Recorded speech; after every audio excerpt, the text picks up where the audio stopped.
In this question, it is given that suppose the gravitational force varies inversely as nth power of distance, then the time period of planet in a circular orbit of radius r around the sun is proportional to.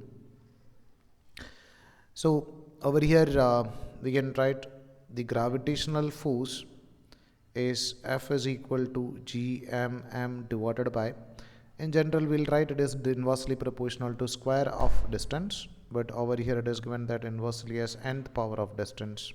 So we can write this as r raised to n. So RM is to find out what about the value of time period of planet. So we know that when a planet is revolving around a sun, the centripetal force is provided by the gravitational force of attraction. So the gravitational force of attraction, we can take it as gmm divided by r raised to n, which is going to provide that centripetal force of mv square divided by r. So mv square by r. So we can cancel m over here and m over here. So we can write this v square is going to be gm divided by r raised to n into this r. We can just multiply this r over there. So this v square is going to be gm into r raised to 1 into r raised to minus n.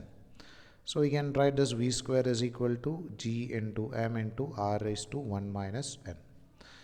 Or you can write this v square is directly proportional to r raised to 1 minus n, or you can write v is directly proportional to r raised to 1 minus n raised to 1 by 2, or r raised to 1 minus n divided by 2.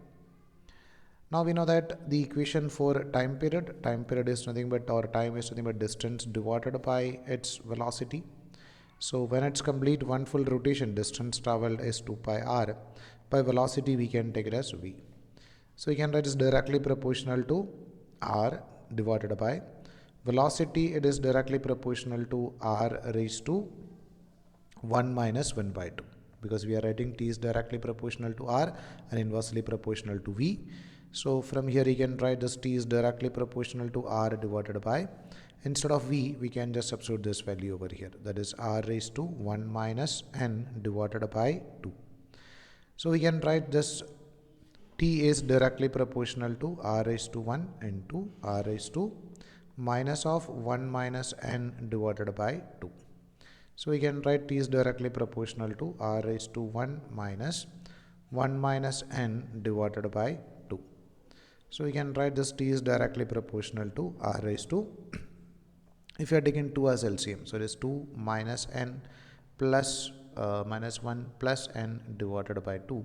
Or again is directly proportional to r raised to, that is n plus 1 divided by 2. So that will be the relation between time period and radius, that is time period is directly proportional to r raised to n plus 1 divided by